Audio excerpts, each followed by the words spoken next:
Good morning, everybody. Betting for breakfast, powered by the Sharp app. If you haven't downloaded the Sharp app now, make sure you do it. We got a ton of people in there handicapping all these games. The NBA and NHL winding down. NBA's done. NHL, we're into the finals, but plenty of action over at the Sharp app.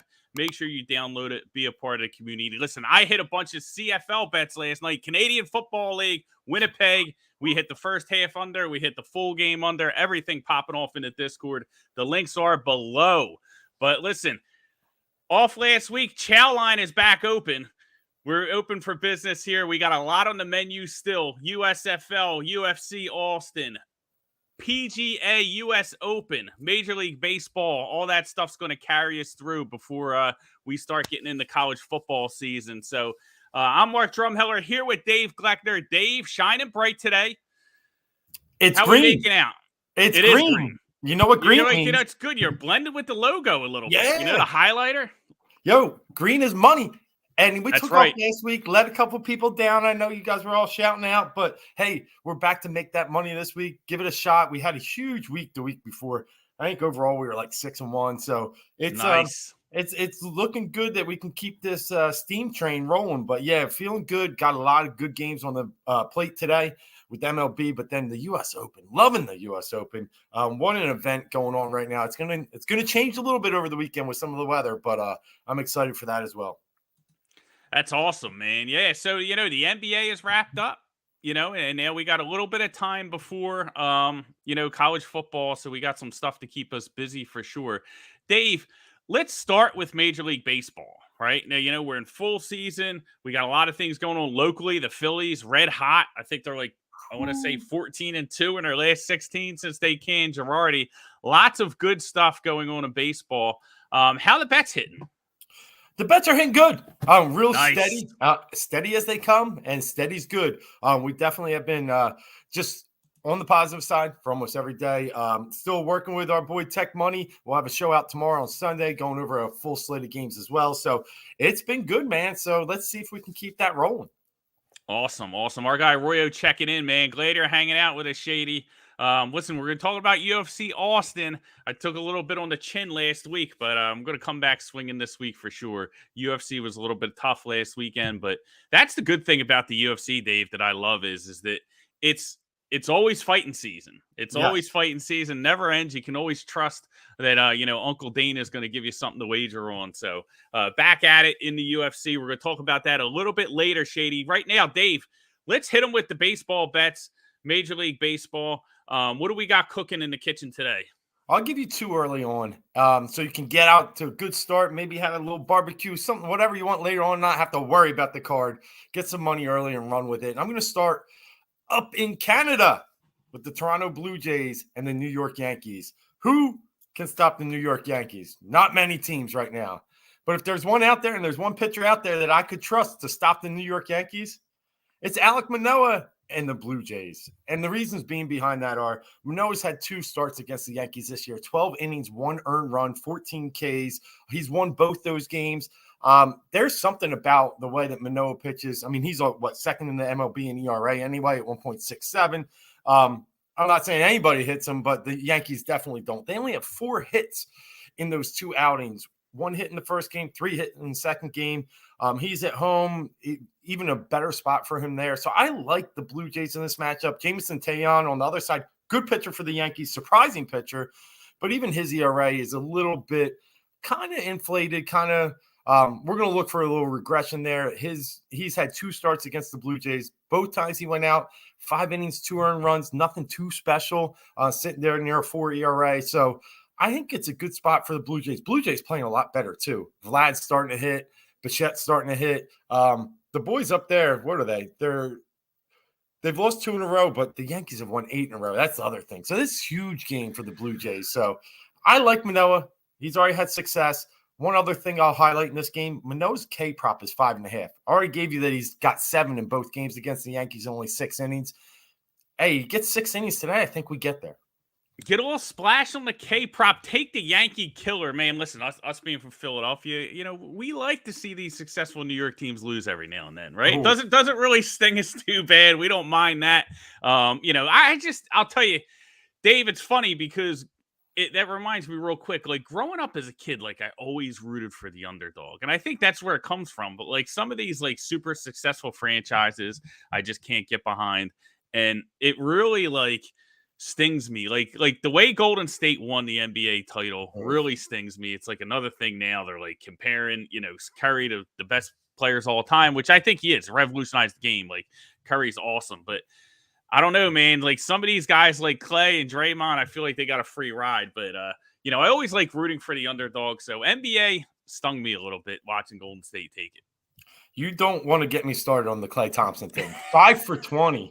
That guy was trying to get Boston back into the game, and he's out there celebrating like he's Bird or Magic, like running a team. Yeah, it's unbelievable, man. It's like, look can't. at all I've been through, and I'm like, bro, come on, man. Yo, You're out there looking like Carell Buckholder. He should take diamonds off his ring and put them on Wiggins. If it wasn't for Wiggins, I'm telling you, they are not winning that series. And it's Steph first. I got it. But of course, yeah. If they don't, if they have D'Angelo Russell running around, first off, they don't get out of the second round. But Wiggins saved their ass, saved them, and they're all. And it is a good story for Wiggins. It's just I love it. I don't know, man. That's a team that's tough to swallow for me. Like I don't like Golden State. I don't like the way they act. I don't like anything about them. Even Poole. He's running around like he like seriously, dude. Yeah, Peyton was better than you. I know. Peyton was. I think Peyton was more important than he was. Yeah. I mean, Peyton was a huge part, especially in those early series. In that series against Memphis before he got hurt, and like he played a pretty big role. Right, and give me Looney too, like another guy. I'm like, yeah. Anyway, I can get with some of them. The others, I'm with you. I can't. But guess what? I can get with one more bet on the baseball diamond today. I'm liking the Tampa Bay Rays down in Baltimore. I've been a big fan of this Jeffrey Springs. If you've been watching and reading some of the stuff on Win Daily, Springs has really started to evolve as an everyday pitcher for the Tampa Bay Rays over the past month and a half here. He's a left-hander that throws some gas, throws some tricky stuff, and Baltimore just not very good against lefties. Second overall this year in K rate against lefties. They hit 230 against lefties, which is down 25th in the league overall. And then when you look at some of the other advanced metrics, Baltimore down there, 23rd in WOBA, 22nd in weighted runs created plus. So a team that just doesn't hit lefties well overall. And Springs comes in on a roll. It's a guy that's, he even had a good game against the Yankees the other day where they were probably predicting that he would have got hit up. But he's just been a tricky pitcher that has been able to give the Rays a lot of good innings lately, 6 in his last 4 outings. So, and today he gets Kyle Bradish, and Bradish, not very good, 6.86 ERA. I know the Rays have lost 4 in a row, haven't been hitting as well, but this is the day they break out. Bradish is an absolute gas can. This guy, we faded him the last few times, but if you look at his outings, he's let up a home run in every single outing except his last one. And even in that one, he only goes 4 1/3 and lets up 9 hits and 5 runs. The guy just gets hit around and keeps getting the job every 5 days. So the Rays, it's your turn for batting practice. I'll take the Rays minus 150 today against the Orioles. Sounds like a winner. Sounds like a bet. I love the Rays for 2 reasons, Dave, and we're going to get sentimental here for a second. We're going to bring it way back. But first off, we beat them when the Phillies captured the World Series, right? So always love them for that. But second, if you remember, back in Vegas, we're going back around 14 years ago, I think.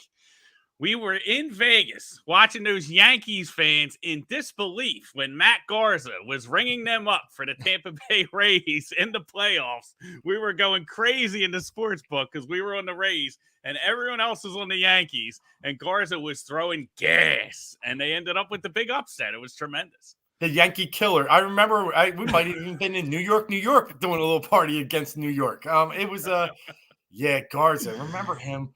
The whole sports book in Vegas was like Yankees fans, and we were like the Rays, Garza. We're calling him like Garzilla or something. It was ridiculous. Dude, and he had this huge beard, all these twitches. He was just a mess. But when he faced the Yankees and even the Red Sox, I think he would mow those teams down. I always loved the Tampa Bay Rays a little bit just because of that, and it helped. They let us win the World Series, so we beat them to win the World Series, so that's always good as well. So 2 plays, we're on the Blue Jays and we're on the Rays, right? We are. And if you want to sprinkle something on the Phillies later, I would tell you to do it. But I would tell you to parlay that up with something. I heard they win. I heard they've been winning lately. They have. And Nola going again today. They don't win his games, which is weird, but he's been pitching well. But in this streak, they have been. So I would, but 195 is a lot to pay that I would try and look for them to pair them up with somebody that you like. Awesome. Love it. And listen, you guys tuning in, if you have best bets, hit us up in the comments. We want to hear your bets as well, man. We like winners. So pop them in the comments. We'll talk about them. But let's shift gears now. Let's get off of MLB. And let's move on to the UFC. Ufc Austin tonight. This is going to be a good one, Dave. Coming off, not going to be as good as last weekend's card, which was probably the best card of the year. Yeah. With Glover Teixeira just losing the title in the end in an incredible matchup back and forth. But there are some exciting fights on this card. And, we can start, the main event, Calvin Kattar. Is one of my favorite fighters to watch. Just a ton of volume, and Josh Emmett is a guy that can knock you out. So I think that's a very interesting fight. I wrote that one up for Yahoo. I have a ton of plays loaded up on the Sharp app. So I got about 7 bets on the Sharp app. I'm going to give one of them out right here today. And that one's going to be the legendary fight, the alumni fight. We got Donald Cowboy Cerrone against Joe Lazzone. And this is fun for fans, right? Like, none of these guys are contending for titles. These guys are on the way out. Could be, the last fight for both of these guys, if not one of them. They're at the end, right? They're at the end of the line. This is not, the versions of themselves that we fell in love with. But it's going to be a fun fight to watch, regardless. And I took Lazzone on this. I know a lot of people like Cowboy, but I was on Lazzone the first time they were supposed to fight. I'm back on him again. I'm on him at plus 140, and I'm also on him at the KO prop at plus 500. I think that is excellent value in this fight. A lot of people are worried about Lazzone because they're like, well, he hasn't fought since 2019. You know what Donald Cerrone's been doing since 2019? Losing. Getting knocked out. Losing. He's got knocked out in 4 of his 6 last fights. He hasn't won since 2019, right? So granted, Lazzone has had some time off, but he hasn't been in there getting his eggs scrambled every time he hops in the octagon either. And I just think when you look at Cerrone, there are a couple key things, right? Like, again, his inability to take damage as he gets later into his career is a huge red flag, right? And then we have the fact that he's really cutting too much weight. Like, he's a true welterweight at this point. Now he's cutting down the lightweight to take this fight. And so now you have a guy who has a propensity to eat damage, might be a little bit chinny later in his career. And granted, like, some of these losses, like, he got lit up by Conor McGregor, Justin Gaethje. Like, these are like elite fighters, right? You know what I mean? Like, he's not just, getting smashed by tomato cans, but he is getting continually stopped and continually finished. And so, like, I think it's a red flag. And the other thing is he has to cut down to 155, right? The last time this was back in, I want to say it was UFC 274. He got sick the day of the fight after the cut. Now, I don't know if it doesn't sound like it was related to the weight cut. They said food poisoning. Who knows? But he was sick and couldn't fight, right? So now he has to recut the weight again, and, get back down and get ready to fight Joe Lazzone. I don't like it. I like Lazzone in this matchup. Like I said, I played the plus 140. I played the knockout prop, a little bit of splash on that, because I think Lazzone, anytime you're fighting a guy like Cerrone who's been stopped this many times in a row, like you there has to be value there, right? You know what I mean? I mean, listen, the Lazzone's not, hands of stone, but I think he can get it done. If he goes in there and blitzes him, I think he can knock him out. So I think this is it for Cowboy, man. I didn't like him going into the last fight, and he was like, really emotional, talking about his son getting to see him in the fight.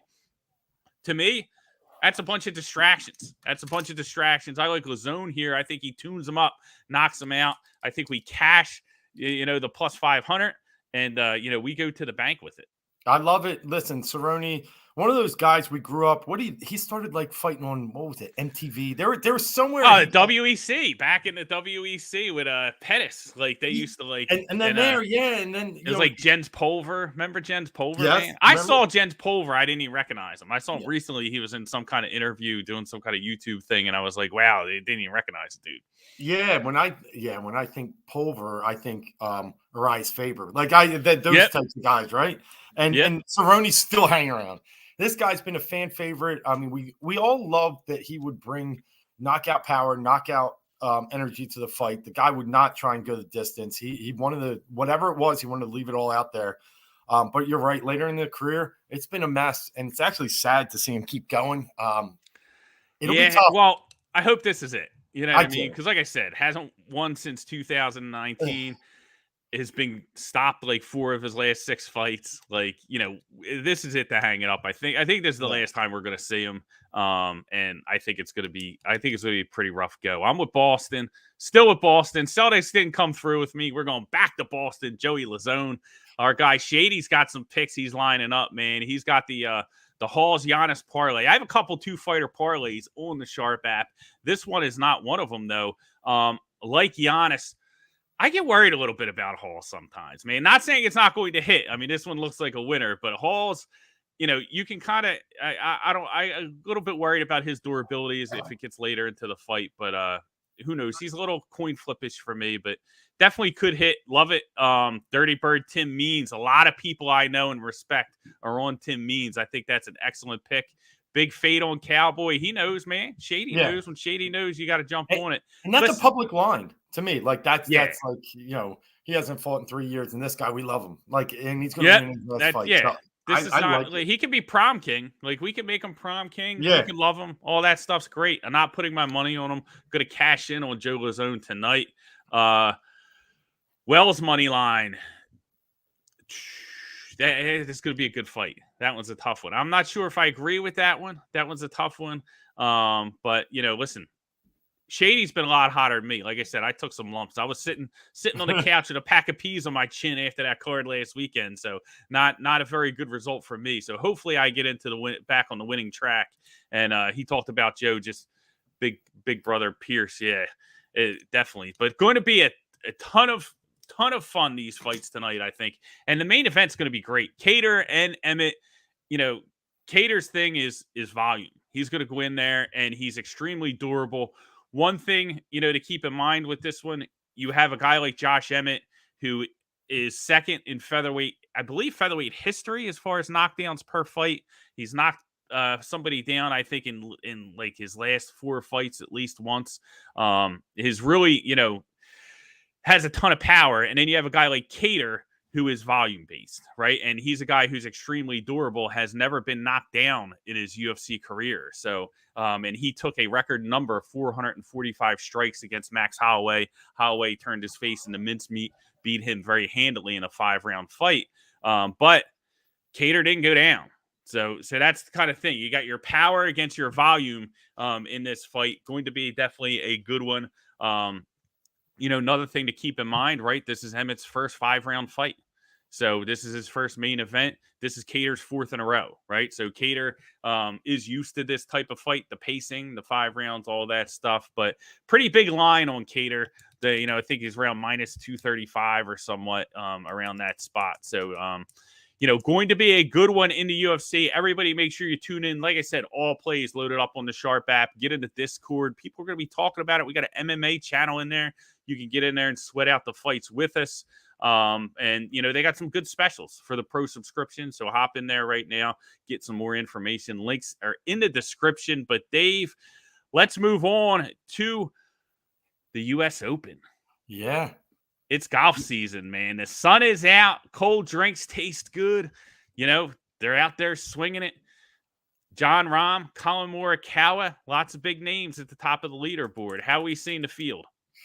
We're seeing the field. This is exciting. This is as good as it gets for, you know, the U.S. championship, right? You got names up, down. Rory McIlroy, he's right there. Zalatoris, the darling at the PGA, not too far away, knocking on the door, 4 strokes off. A lot of big names made the cut. DJ's in the mix. You not too far down. JT still has a shot sitting there at +1. He's going to have to make a run, but the PGA champion made a run there. So there's a chance here too. So that's about probably where I draw the line. I think 6 strokes back is a little much. Anything more than that, the cut was 3. So there are some that are 8 strokes back. But to make a giant leap like that over the class that you have up here right now, like Spieth, I think it's too long. DeChambeau, too long. But some of those guys, Scheffler too, right? -3. The guy, the Masters, love Chef. I'm telling you, well, he is the guy this year, right? Like he's the guy that every year we're like, someone's gonna pop. Like who's gonna pop? You know what I mean? And this is Scheffler's year, man. And now it's like you hear he's talked about with those top guys right up at the top. Yeah, it's been great. I mean, he's actually the world #1 right now because of his 4 wins.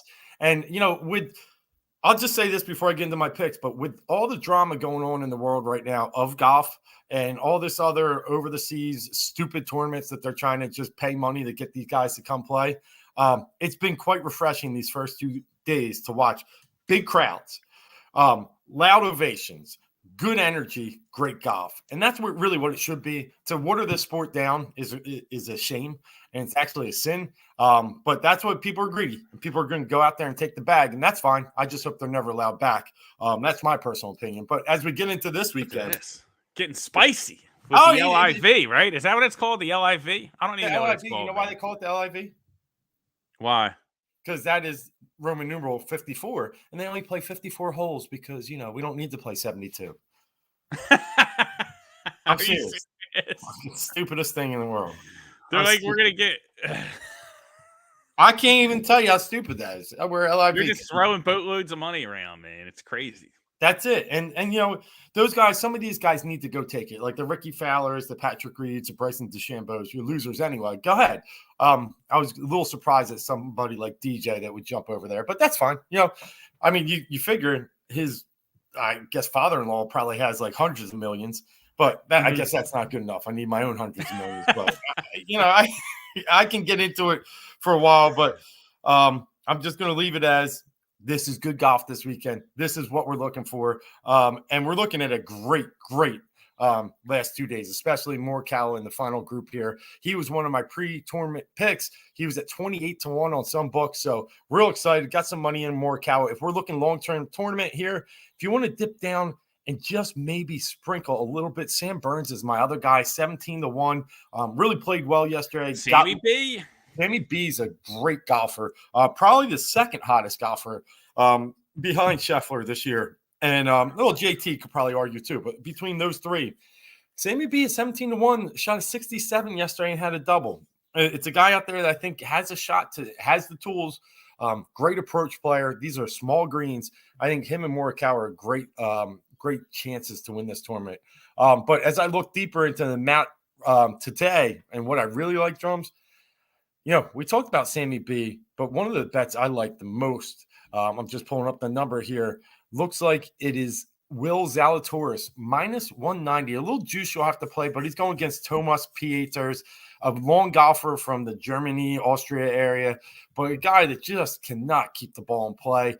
Where you got Will Z that just does keep the ball in play. His putter is usually what fails him. But when you're looking at matchups, a guy that's more consistent, more steady, you would like to take every day of the week than a guy that can flash a 64 and also shoot a 78. And that's what Peters is. So I like that number today, a little high, but that matchup I think is an easy one for us to attack. And then I will also take Sam Burns over Matsuyama. You're getting Fitzpatrick. I'm sorry. You're getting 115-105. I like the odds. Fitzpatrick, another one, not very long. He did win the U.S. Amateur here at the Country Club. But a guy yesterday that really struggled down the stretch, had 4 straight bogeys at one point. I'll take the guy that's playing a little bit better, has the better approach game, a little longer, and that's Sam Burns. You get good numbers there, -115 against Fitzpatrick. Love it. Willie Z and Sammy B. Bang to the bank. But going to be a great weekend down the stretch. It's going to be a lot of excitement. And like I said, it's good. You get the crowds, get back to watching some golf the way it should be done. We're traditionalists here, and they all get enough money in my book, so they should be out there playing. Listen, I know gas is high. It ain't that high, right? You ain't got to run over there. Yeah, but Listen, let's get over to the USFL before we wrap up. For those still listening, man, we appreciate you hanging in there. You deserve these USFL bets, man. These are winners. We're down to the end of the regular season. So, playoffs start next week. We got the regular season. Everything's wrapped up. New Jersey and Philadelphia will play in the North semifinal. Mm-hmm. New Orleans and Birmingham will play in the South semifinal. They will meet in the championship. But we have to finish things up this week in the regular season. Week 10, they said we'd never get here, but here we are. The season is going to be completed. And we have some interesting matchups, right? We know that, all these teams know their fate by now, right? So there's not much to play for. We have Philadelphia playing New Jersey, but they're going to be playing each other next week in the playoffs. So we're seeing in that game a lot of people sitting on both sides. You're seeing, again, with New Orleans, they're playing Houston. A lot of people sitting there.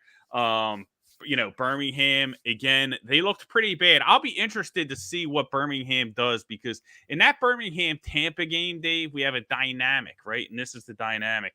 Tampa Bay gave away their playoff spot last week in a game where they outgained New Orleans. We were on New Orleans. We won. They outgained New Orleans. They had 1 trillion penalties, 1 trillion turnovers. Todd Haley, it's like the sloppiest team you could ever imagine. It's just, and they completely gave away their season. They gave it up. Now they're out, eliminated from the playoffs. So how do they bounce back from that? What's their mind state going to be going into the final regular season? Is it like the old bubble burst theory of where, hey, we got eliminated? You see that in college football a lot. Hey, a team loses their second game. They know they're cooked. All of a sudden they lay down the following week. Do we see that with Tampa? And they're playing a Birmingham team, laying 3.5 points here, which I did not have a play on the side, but they're playing a Birmingham team who has just looked awful the past couple weeks down the stretch. Do they maybe not rest as many people as you would think to try and get things going and get a little momentum before the playoffs? I do think they at least, what they lose 2 weeks ago, their first loss of the season, and then they lost last week. Yeah, right. It was last week. Yeah. Yeah, and they just been looking even a little soft going into that loss. They just been looking the last couple loose, weeks, right? bad. I think they do have to play their starters. They have to play with energy, probably into the third. I think they can probably pull this one back, start of the fourth.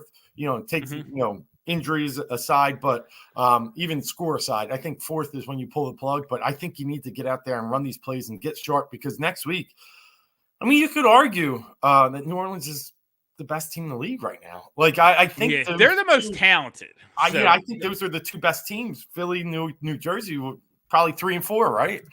Yeah, so, I think it's interesting when you look at. I actually, in a broad sense, from I think odds of winning the championship at this point, I do think that the winner is going to come out of the North.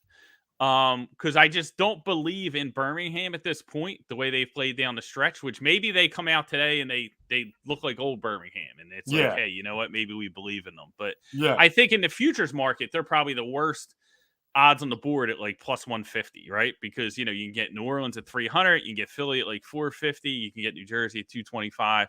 I just do not believe that Birmingham's going to be able to get this done. Now, so, and the problem with New Orleans is I think they're the most talented, but expecting them to not shoot themselves in the foot 2 weeks in a row against the best teams in the league, I think is a lot to ask. So I really think the winner of New Jersey and Philadelphia in the playoffs is going to be the team that actually wins the championship. But what to see? Listen, injuries are going to play a factor. We got to see if these guys get healthy this week going into the playoffs, and do they stay healthy in that semifinal game before the championship. But going to be a lot of fun. The one game. Well, let me. It means. Go ahead. You said New Orleans. Who's their starting quarterback? Yeah, well, that's the key, right? So we don't know, because Slaughter got named to all USFL, pretty much saying he's the best quarterback in the league. He's been awful. He's banged up, right? He's got a knee, he's got a quad, he's like a walking mash unit out there, but he's been bad. And they were better when Zach Smith came in last week. Right. He gave a spark to the offense. Now I think we're going to see Shea Patterson today out of them, because I think they're sitting everybody. But they they can't sit everybody because of roster, but they're going to sit some people. But I think Zach Smith's a better quarterback, the So better do I. option for them in the playoffs. I don't know if Larry Fedora is going to agree. And I don't think we're going to get any insight today because Sloter's inactive, which he's got to heal up anyway. But I don't know. I think in the playoffs, we might see Sloter, but we might see a quick hook. Like, I 4 think picks that's his last 2 games. 4 picks. No yeah, touchdowns. brutal, man. Yeah, Brutal. Yeah. And they have the most talented wide receivers in the league. Yes. Like, they got playmakers. They got Adams. They got Poindexter. They got Dixon. They got the tight end, Cantanella. Like, he's got weapons. And he's been holding that offense back. I like Smith. Gives him a little mobility. So but do he I. got hurt the last game, so I'll be interested to see if he's healthy today, if he gets any run at all, if it's just going to be the Shea Patterson show. But yeah, I think New Orleans most talented, but I think they shoot themselves in the foot way too much. Yeah, and it's the quarterback. I'm very worried about what they do at quarterback because Sloter he doesn't do it for me. He doesn't. Yeah, no, he doesn't do it for me either. And so today's game, the one game that does matter, they made an announcement yesterday. The 1-8s are going at it. So the winner of Pittsburgh and Michigan ends up with the first slot in the draft. So they're going to get the first pick in every round of the draft, including the first round. So they're playing this game for that. So instead of the loser getting the number 1 pick, the winner of this matchup between the two worst teams is going to get the number 1 pick. Both teams 1-8 in this matchup. So listen, my official plays on the Sharp app. You got to get in. You got to get involved if you want those official plays. I'm going to give out a free one this one. I did not give this one out as an official pick on the Sharp app, but I did take the Michigan money line on this one at -140. I thought Eric Briere played very well out of Eastern Washington for Michigan last week. He did throw an interception at the end, but you saw the arm talent. You saw the big playability that he can bring to the table with Michigan. Plus, they get Reggie Corbin, the running back. And what do we see out of Pittsburgh, right? They had the game in hand 1,000 different times against Philadelphia. Now, I was glad because I had a Philadelphia New Orleans money line parlay. So I needed Philadelphia to win on the money line. They won by 1 point. But, Dave, I don't know if you saw it. Like, they're trying to run out the clock. They're going back to hand the ball off. Dixon comes in, smashes both of them, causes a fumble, and Stars get the ball. Like, I just feel like Pittsburgh doesn't know how to win. They know how to keep it close, which is why I'm not laying the 2.5, 3 points at Michigan. Like, I'm just going to play Michigan on the money line in this matchup. I think they're the better team. They won 24-0. They were able to run the ball all over Pittsburgh, and they did that with Paxton Lynch, right, at quarterback last time. And I don't know how much Lynch we're going to get today. I don't know how much Briere we're going to get today, but I like Briere a lot better than I like Lynch. But the fact that they were even able to put together a game plan with Lynch last time and dominate this Pittsburgh team makes me think that the money line is okay there. Hopefully it's Briere. I'll feel, a lot less sweaty watching that game because Lynch just makes too many mistakes. But, either or. I like Michigan in this game. Just play them on the money line, pay the juice, don't lay the points. Like I said, these USFL games, a lot of them are 1-point games. So, like when you have a small favorite like that, I'm more comfortable just playing the money line. But I'm going with Fisher and the Michigan Panthers. I think the end of season with a win, and Pittsburgh just continues to do what they've done all season, and that's lose. I like it. I mean, even you mentioned the fumble, but the extra point. To go up 16-10, they can't even make an extra point to go up 17-10. They just find every way. And they did. Really scores like at the last second and makes the extra point. It's just, And they did everything in that game. Like, they threw the kitchen sink. Like, they did a fake punt and a fake field goal in the same drive to get a touchdown. Like, they were just playing balls out, nothing to lose. And they still messed it up at the end. So I can't take them. Mm-hmm. It's the highest total on the board today, which kind of scratches my head a little because 24-0 in the first game. You mentioned it. Well, it wasn't even near this number of 42. Is it because you think that this game means something and they can actually, play this game the full way out that they've posted this total as high? Because I'll tell you the truth, I'm leaning over. I really am. Yeah, well, listen, so here's some information I have for you. So Michigan, right, they started the season, defense looked very good. I don't know what happened. I don't know if they lost some people or what, but the defense has fell apart towards the end of the year. We saw them let up 46 points against the Stars, right? After starting the year, first three games, under, next 6 have been over, right? And the Yeah. point totals in those games have been 41.5, 45.5, and 47 is where they close. So, they've been an over team. This is a game of importance. When you look at the last, the last 4 games, last 5 games, we'll go back to the last 5 games, combined scores 47, 50, 58, 70, and 48, right? So they've averaged 44 on the season is a combined score. So, I think that's why you're seeing this kind of play to the over, where like Pittsburgh, as we saw last week, is going to be a little looser. They're going to do fakes and they're going to do all kinds of crazy stuff to try and, to just go for broke and try and get points on the board. And Michigan's defense is pretty weak. And then you have a Michigan team who's just been playing in these high-scoring games week after week after week because the defense isn't the same. So I think that's why we're seeing that as the high-scoring total. Where the other games, a lot of variance, a lot of backups. Who knows what they're going to get? Probably be a little bit lower scoring. I love it. I knew you'd have something on that. So mark me in for the over. I like the over. Yeah, I think so. If I was going to play over under in that game, I would definitely play over. But like I said, I am on the Michigan Panthers money line. So hopefully that one cashes. Exclusive plays on the Sharp app. I got 3 of them lined up.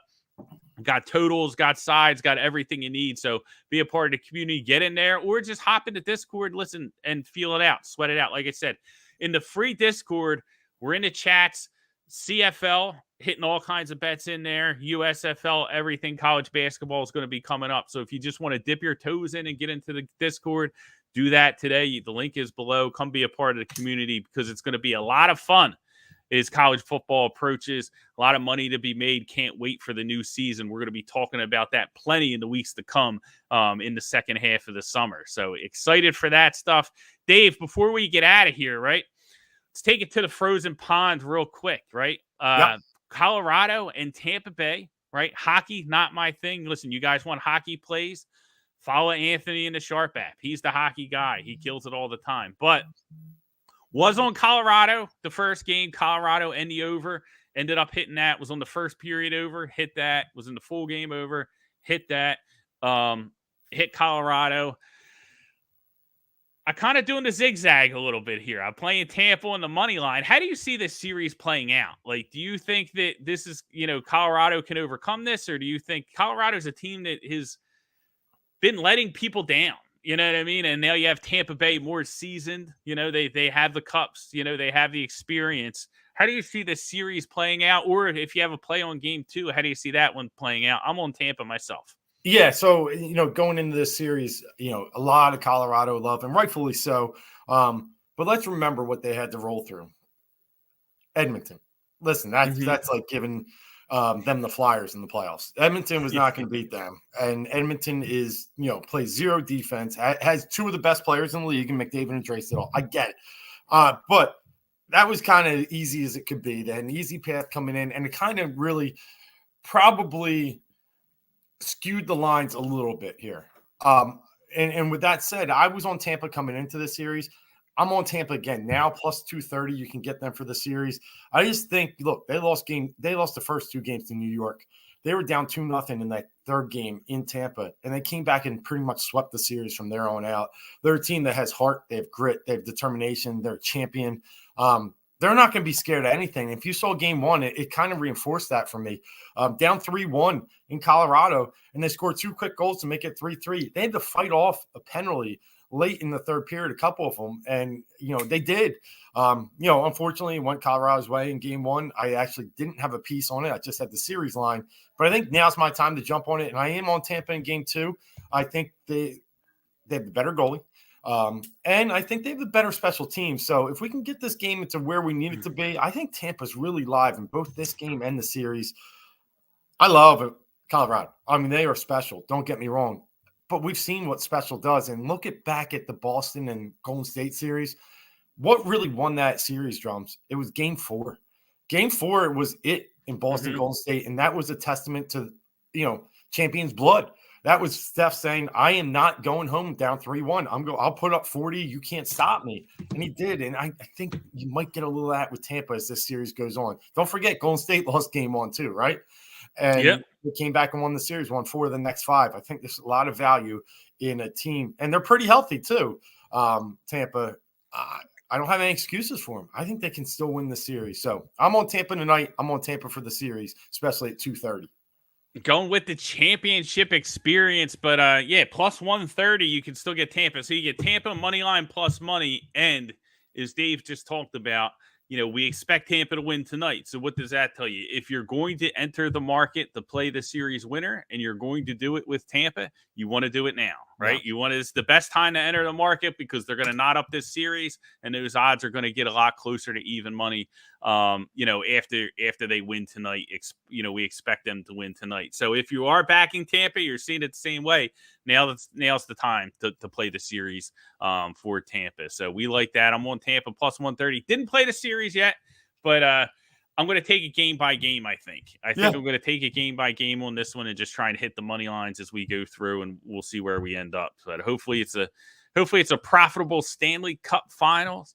And, it's going to be a lot of fun, man. It's going to be a lot of fun as we sew things up. Just quickly with that one. Listen, they played in Colorado in game 1, right? You know what it's like to run up there in the high altitude. So it was kind of one of those games that, Tampa, I think, just had to adjust. And that's why I think you have a lot of value tonight. They adjusted, as you saw, mid-game. They really started to get their air and their legs under them. So it's a tough place to play. Now they got blitzed a little bit. Blitzed a little, and you had to get used to that atmosphere and the oxygen and all that. They'll be all right today. I'm just adding that. Yeah. And it gets loud there, man. Like, it's like hockey's like, home court makes a difference, man. They're tiny arenas, dude. Like, they're not like football stadiums. Yeah, you know what I mean? Like, it gets loud, man. Yeah. They're on top of you. So they're banging on the glass, behind you, all that good stuff. It'll be nice. Hopefully the Flyers can get things rolling with Tortorella and maybe get us some playoff action. In 2027. A little bit too long. Yeah, I know. We're not holding our breath. We're not holding our breath. But all right, that's going to do it for us. Listen, guys, we're going to be back. We're going to be off a couple of weeks. I'm going to be on vacation. We're going to be back after the holiday, after the 4th of July. We're going to be talking, we're going to start dipping in to college football at that point. So, we're going to sew up some stuff. We're still going to hit some MLB, some stuff like that. But, we're really going to start digging into college football. It's going to be about that time. We want to make sure everybody's prepared. Everybody's ready to make some money. So we'll be doing some futures talk, some light stuff, conference previews, that kind of action as we get into football season and start to gear up. But it's good stuff. Football's coming. College football is coming. So it's going to be time to make a lot of money. So, again, thank you all for listening. Let's cash these bets. We got plenty of them. NHL, USFL, UFC, MLB, US Open. I think we hit everything. We got more in there. Make sure you join us in the Sharp app Discord and sweat these bets out with us so we can all go to the bank together. I'm Mark Drumheller. This is Dave Gleckner as well. We will see you guys back after the holiday. Till then, get rich, get these bets to the window and cash them all. We'll see you then.